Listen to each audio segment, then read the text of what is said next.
this edition of Art Alive Cinema. My name's Tony DeLindsay. And here we are at the Odeon Liverpool 1, about to go all things gangster. Should we go, Pa? One day I'm gonna ask you a favour. Yeah, not now, Pa. And Keep that going. day may never come. Take these handkerchiefs on my face. Keep going, Pa. You say? On my face. Just keep going, Pa. On my face.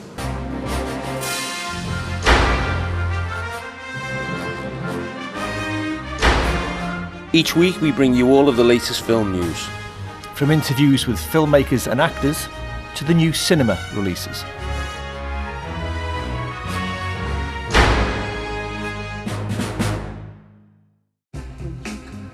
What did you marinate this steak in? Because it's out of this world. You're killing me with it. No. It's a family secret. Oh. Come on, you gotta tell me that. What's the secret? Come on, you could do it. Come on. That is one of the best goddamn steaks I ever had in my life. Ever. What's the family secret recipe? It's ground garlic and a little bit of soy. That's it? Yeah, that's it. That's it. I thought it was a family secret. That's your recipe. No. No. You said to me, this is a family secret. And you gave it up to me, boom. Just like that. You spilled the secret family recipe today. Maybe you spill a little something about me tomorrow. Hmm? Look, I was just saying that. You were just saying. Just saying gets people sent away. Just saying got me a 9-year stretch in Alcatraz. You understand? So, just saying could get you buried real quick.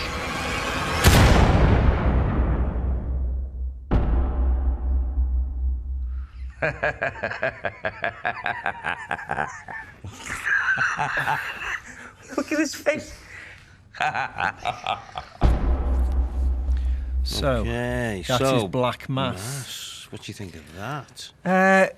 Johnny Depp's getting a lot of press here for it is one of his most restrained performances. He's not hidden under a lot of. He's hidden under some prosthetics, but not not a lot. What's good about this is he's playing a real non-fantasy character.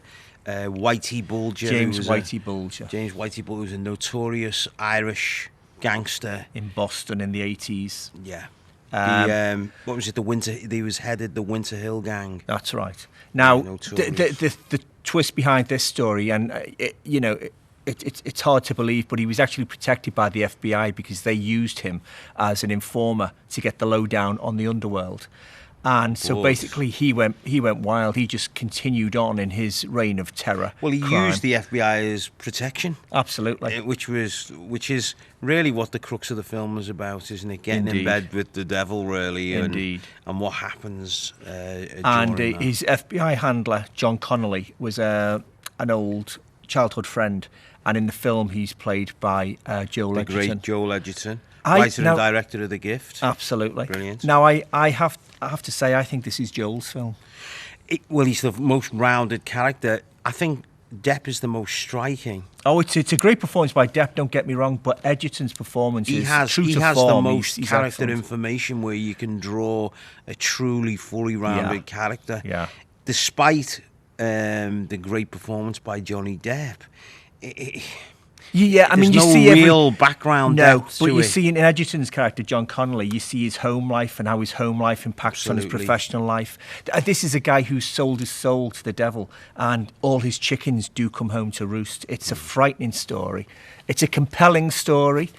It's well told. There's a great sense of time and place.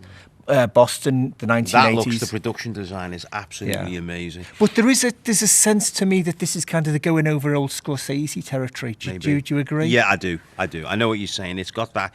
It's got that vibe. I mean, no one comes off well in this. No, it's definitely not glamorized No, at absolutely all. not. And Depp himself said, Whitey himself would carry an old lady shopping in Yes. and then go off Yeah. and execute someone or kill someone. And there are, the violence is harsh when it's on screen. No, absolutely. But it's a I like all these tales. It's a very, very, very cautionary tale. And you've got a great cast to die for. You've got Benedict Cumberbatch in there as Yes. Depp's brother, the senator, would Kevin you believe? Bacon. Kevin Bacon in Great as to the see head him of on the big FBI screen. department. And Dakota Johnson playing Connolly's wife.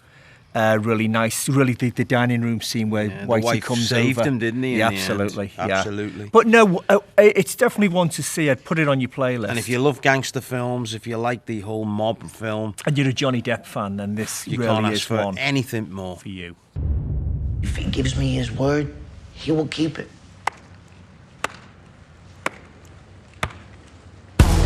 Oh, oh, till it's gone. Oh, oh, till it's gone. They've got our guy, our spy pilot. They've got their spy. We want you to negotiate the swap. I'm an insurance lawyer. Are you good at what you do? This will be a first for the both of us. You should be careful. Do you know how people will look at us? The family of a man trying to free a traitor? Every person matters. Why aren't we hanging him? He's a spy! We need to know what the Russian is telling you. We're not having this conversation. Don't go Boy Scout on me. We don't have a rule book here. We call it the Constitution, and that's what makes us Americans. So, next up is Bridge of Spies. Steven Spielberg. No less, the boy himself. We were just talking about when me and you, unknowns to each other in 1975. Boxing Day. Boxing Day 1975, we're at the ABC Lime Street to watch Jaws. The first showing of First Jaws. showing ever. Yeah. Yeah. I mean, we're both big fans of Spielberg, aren't Absolutely. we? For many years now, since that day. So here he tackles, it's a 1950s stroke 60s legal stroke espionage thriller. Cold War thriller. Cold War thriller. Absolutely. Yeah. You've got Tom Hanks as American lawyer James Donovan, who takes on. He usually does insurance, doesn't he? He's an insurance. And now he's asked to legal bod. Well, he's asked to do legal representation for A Russian spy, Rudolph Abel, played by our own Mark Rylance. Very good as well. So what do we think? I liked it. I thought I got a little bit bored in the middle. Yeah, I me know too. that I thought sounds, the that sounds second, terrible. Third drags. I thought the second, third drags. I mean, production-wise, Fabulous. Is incredible. Janusz Kaminski's cinematography, Michael lots Kahn's of light editing. right in the lens. The typical, ends of corridors all bleached out with light. Beams of light. You were not too keen on all of that, were you? It depends. What I didn't like is the fact that how they delineated between America and Russia. Yeah. America is all autumnal golden browns, yellows, greens. Russia is dirty blues and dirty snow and horrible, Everyone you walk around the corner and people are robbing your coats. And, Yeah. and I'm not sure there were times like that. And this is where it stumbles for me. One, why was it made in this era? What's it the relevant? relevance for Cold War story? But go on, what we but found we did out. a little research and we found out that the story was actually going to be told in the 1960s by MGM, starring, now get this, Gregory Peck as the lawyer, Donovan, and Alec Guinness, George Smiley himself, as the Russian spy. But they felt it wasn't right under the Cold War. It was too time. near to Bay of Pigs and all that. So absolutely. they thought it was too hot to hold. So this story's been going around for ages, and this is where it stumbles towards. Yeah. Jim Donovan is an American hero. There's no doubt about it. But 100%. He went on with Fidel Castro to negotiate the release of over 2,000 people. I mean, it's a phenomenal story. It's but at the same time, there's this hankering after an old American past that somewhere locked in there's these ideals that one man can make the difference, which is a lovely thing. It is. But it's an ideal. It's told from an idealistic point of view, which is very Spielberg. But you look at it and you think, well, look at it in the terms of Lincoln and Minority Report. He's looking at the American legal system, isn't he? Yeah, absolutely. So if that's A why legacy he's doing film. a legacy, another of Film. his legacy films. I think we yeah. decided that. But both stars, Rylance and Hanks, are solid. Great performances. Absolutely, and it looks to die for. Tom Hanks is the Jimmy Stewart, the Henry Fonda, the Gregory Peck, Gary Cooper, the everyman of today. And Rylance really does his bit as the Russian spy. But yeah, if you're a Spielberg fan. If you're a Spielberg fan, a spy fan, Cold War, all that espionage, I think you'll like it. I think because of this, they let him live. And I remind you of him? Standing man. Standing man. Okay, that's it for part 1. Part 2, sir? Part 2, we meet the guys behind Ironbird cinematography. We go all things drone. See you after the break.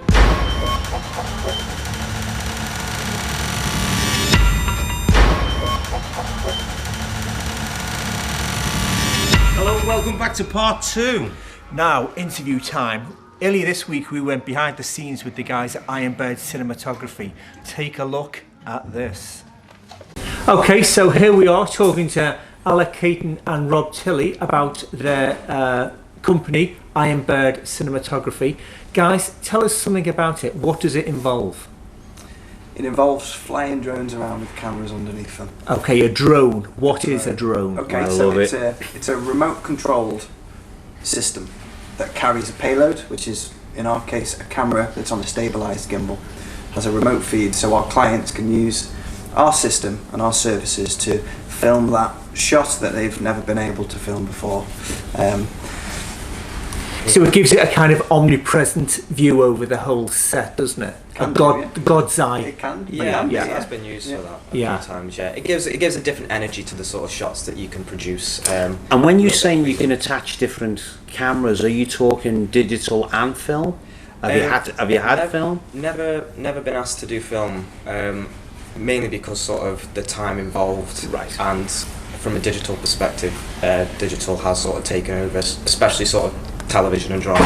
The lighting and the lighting. Really heavy as well. Yeah. Be interesting to do, definitely. But our specialty is that we can lift a variety of sort of production cameras to suit the DP, the director, and the production that's being shot. Fantastic. Okay. So what about backgrounds? Rob, let's start with you. Where did you come into this from? So my background's television. Working within cameras in the camera department. I started as a camera assistant. Locally, I got my first job at Mercer TV, now Line Pictures. So I met Al when we were working on a TV production together called Anuba's House for Line Pictures. Know it well. And we have those expertise in cameras, and we saw some bits about, mainly in the US, frames and things that looked like multi-rotor helicopters and stuff, and we decided to take the punt and take a bit of a gamble and buy some equipment because we thought we wanted to specialise. So from the experience and expertise we had already in cameras and TV, we thought there's something here, let's just get involved. Sure. So, Alec, where did you come into it? Similar background to Rob, really. I moved to Liverpool because I got a traineeship at Line Pictures as a camera assistant, and they're great for sort of training people up in their departments. So I started out as a camera trainee, was assisting, then moved over onto one of their other shows, which is Anuba's House, which Rob mentioned. Sure. Was working on that, and we sort of got trained up to operate. And then it's kind of a point where you want to specialise, you want to diversify a little bit, and we saw this equipment and we kind of thought this was sort of an avenue we wanted to take. And it was a bit of a gamble, but we knew that we could make a trade out of it, whether it be part-time whilst we assist and operate.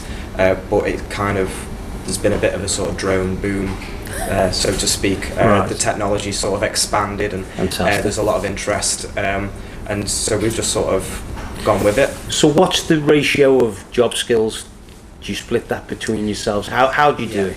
It's a complete 50-50 split. So Rob takes care of all the aerial side and the piloting. And then I control sort of all the camera and all the equipment underneath. So we have to begin with, we were going to sort of swap it about, but as it's progressed and we've settled into these positions, we've sort of gone that. Naturally, it was a natural thing, wasn't it? Yeah. It wasn't like I'm going to pilot. Yeah. You're going to operate the camera.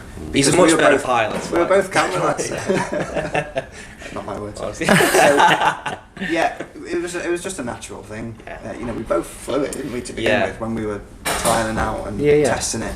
Both flew it, and it was just like, right, okay, it's much better. So you must need a particular shorthand, because you're getting direction and instruction, and then it has to be interpreted between the two of you. How do you work that one out?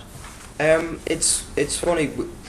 I think one of the things that because we've worked together so much, is we kind of know how each other sort of operate, and we just instantly know if a director's saying something to us, we can read their how they want something shot. Sure. A lot of the time, they can sort of show us a scene, and they say, so just want some coverage of this. Me and Rob will have some ideas, or I'll have an idea, and Rob will tell us sort of feasibly how we can do it with the aircraft and various other ways. Other times it can be just sort of covering a shot, so we kind of just go with it. Sometimes it's a complete fluke. Yeah, you're right. Yeah. Sometimes it just is. Yeah, it's just that one of those happy accidents of all being there at the right time. Absolutely, it can be, because it's an unprecise science. Yeah. You're not fixed on any track. You're not on a jib. Yeah. It can go anywhere. Yeah. So there is a element which is unprecise, and sometimes that works in favour. Yeah. Okay, so you think that the gamble's paid off then for you guys? It's working. You're getting the work. Absolutely. Yeah, definitely. What type of client base are you currently experiencing then?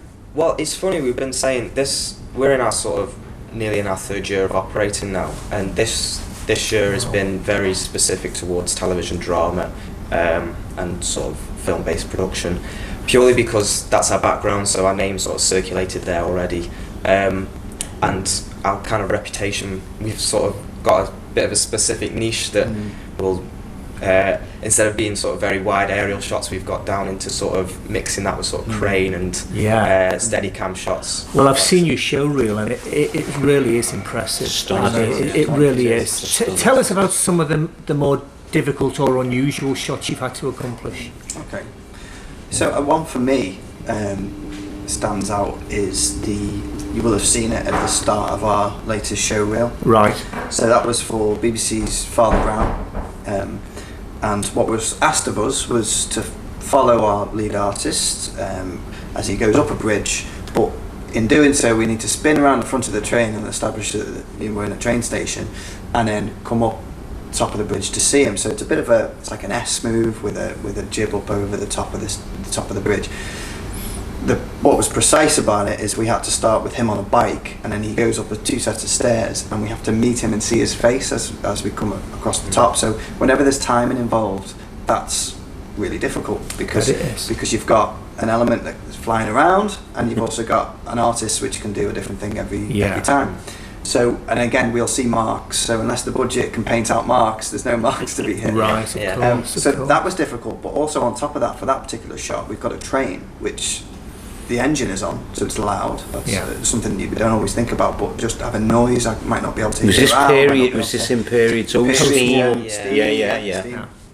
And then we needed to start above the train, come down low enough so we could get under a bridge, round a train and up. So I know you mentioned you've seen the show reel, so it was very tricky. But I mean, I think we got it in 3 takes, didn't we? Yeah, got it in 3 takes. Like you mentioned as well, it's a period piece. So design. The art department have put a lot of sort of thought into dressing, and they can't dress an entire. So not only is what we're seeing, there's everything around that we're not supposed to see. The other side of the train station, there are crew vehicles and everything, so you've got to all of that suddenly in your mind as well. Yeah. So it's not only that shot. I'm not saying it was an easy shot, but there's. The first couple of takes, you start to sort of evaluate not just the shot that you're framing for, but what you've got to keep out as well. So you've been working in Liverpool recently on a drama series. Tell us something about that's that. The 5, isn't it? Yeah. So Liverpool's, has been every corner you turn, there's a shoot going on. So one of them is Red's Red Productions, based in Media City. They've got a production office in Wavertree for the length of the production, and it's called The Five. It's an original piece of writing so it's Sky One. It's going out next year. Cool stuff. We could talk to you for ages about this. And I want to. This is so interesting. But for the moment, thanks for coming on the show. Thank you It's been so a real much. pleasure Great meeting you. Thank you very much for having us. Cheers. Yeah. Well, that's it for another show. Right, we need to tell you before we go of an incredible event happening. In fact, yes, Thursday the 3rd of December, a Q&A and a screening of Sunset Song with the director himself, local boy made good, Terence Davis. Born in Kensington. This is one to see, folks, 70mm lenses and all. We'll see you next week. Awesome.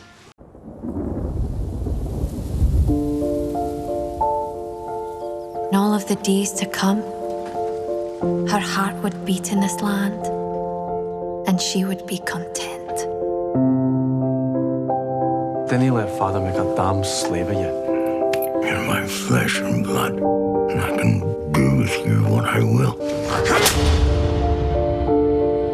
Wait till you find yourself in the arms of your lad at the harvest time. Well, right soon be after you, the lads, with your eyes like that. Hello. I am a poor. You're the bonniest thing ever seen in Kinlarry. Will you marry me? Best of luck to us.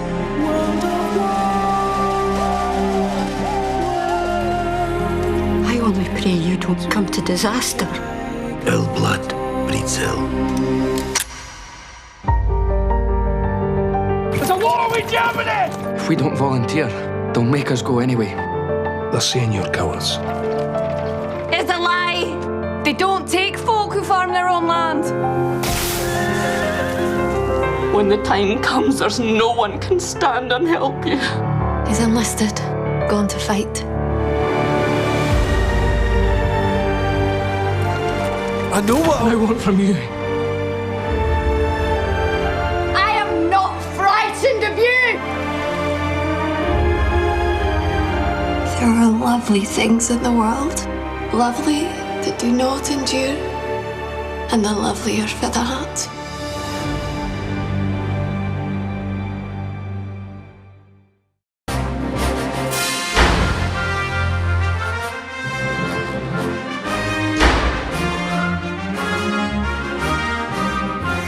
so that's it for mother. Well, that's it for another end of show. Keep going, just keep going. Nice. Well, that's it for another show.